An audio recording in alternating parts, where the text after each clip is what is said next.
Hai, udah lihat video ini?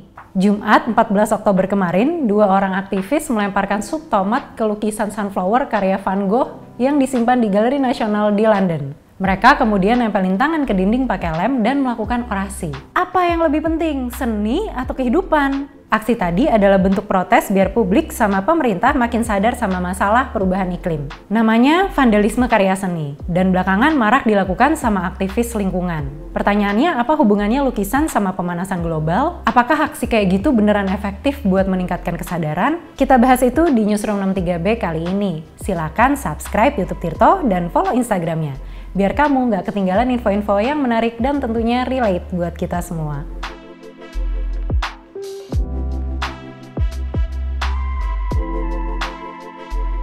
Dua orang ini adalah anggota Just Stop Oil, koalisi grup aktivis lingkungan yang bekerja sama untuk memastikan komitmen pemerintah Inggris dalam menyetop produksi bahan bakar fosil. Mereka beraksi setelah pemerintah baru-baru ini ngasih izin eksplorasi migas baru di Laut Utara. Kenapa mereka anti migas? Karena menurut mereka konsumsi bahan bakar fosil adalah penyebab utama bencana perubahan iklim. Ada banyak riset yang mendukung kesimpulan itu. Kamu juga pasti sering lihat berita tentang dampak perubahan iklim, mulai dari banjir bandang sampai bencana kekeringan.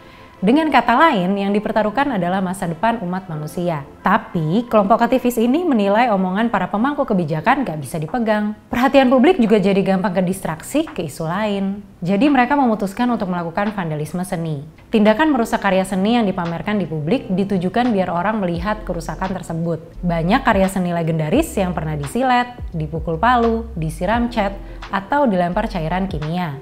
Motifnya juga macam-macam, mulai dari yang politis sampai yang narsis. Pertanyaannya, kalau tujuannya adalah aktivisme lingkungan, kenapa sasarannya karya seni? Simpel aja, publisitas. Sosialisasi lewat medsos, demonstrasi, atau bahkan penyerbuan ke kilang minyak kadang nggak selalu efektif. Dosen dan aktivis Andreas Malm pernah berkata ke Fox, dampak perubahan iklim makin bikin para aktivis ngerasa desperate.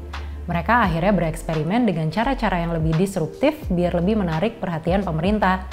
Syukur-syukur bisa menghasilkan kebijakan yang nyata. Biar gaungnya maksimal, targetnya juga nggak boleh sembarangan. Pertama, karya seninya harus populer dan dianggap penting. Kedua, mesti mengandung simbolisme yang tepat. Simon Bramwell adalah aktivis yang membantu Just Stop Oil dalam menjalankan aksi protes. Kepada DW, dia menjelaskan simbolisme adalah cara manusia untuk memahami dunia sejak ribuan tahun silam. Oleh sebab itu, pada 5 Juli 2022, aktivis Just Stop Oil menempelkan tangannya ke lukisan The Last Supper karya murid Leonardo da Vinci, Giampiterino, yang disimpan di Royal Academy, London.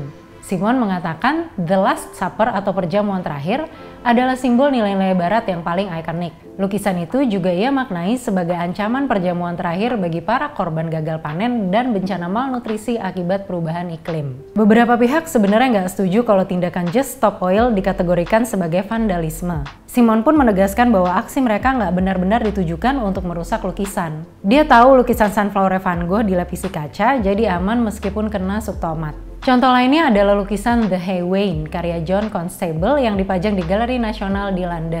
Lukisan itu menampilkan pemandangan pedesaan yang masih asri.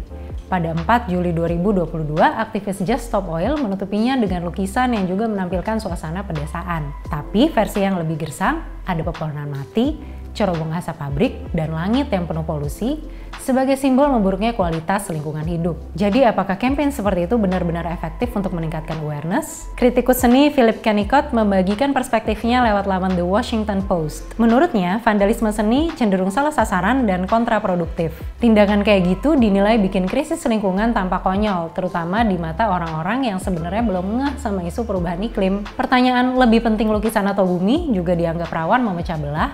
Karena kenapa harus milih satu kalau bisa dukung dua-duanya? Nah, meskipun Philip nggak mendukung vandalisme seni, dia bisa memahami kemarahan para aktivis. Baginya, kemarahan itu nggak irasional dan nggak diekspresikan secara buta juga. Just Stop Oil cuma menawarkan sudut pandang untuk menajamkan simpati kita terhadap seni dan lingkungan. Sementara itu, Kate Knipp selaku penulis senior Wire menyebut satu asumsi menarik yang tersebar di Twitter. Gimana kalau aksi-aksi itu adalah konspirasi biar aktivis lingkungan kelihatan sembrono dan akhirnya nggak dapat simpati publik? Lumayan masuk akal. Kenyataannya banyak banget netizen yang mengecam tindakan Just Stop Oil. Tapi Kate termasuk yang nggak percaya asumsi itu. Dia berpegang ke riset ini, yang nunjukin aksi dari golongan radikal juga bisa meningkatkan dukungan dari golongan moderat dalam gerakan sosial yang sama. Kate juga nambahin, tekanan dari kalangan aktivis juga nggak selalu berakhir sia-sia. Misalnya awal tahun kemarin, ketika National Portrait Gallery di London mengumumkan mereka akan mengakhiri kerjasama bareng perusahaan migas British Petroleum Company per 22 Desember 2022. Oke, menurutmu gimana? Kamu setuju nggak sama vandalisme karya seni kalau mengatasnamakan masalah yang lebih besar? Share pendapatmu di kolom komentar ya. Terima kasih sudah menyaksikan News 63B edisi kali ini. Sampai ketemu di edisi berikutnya.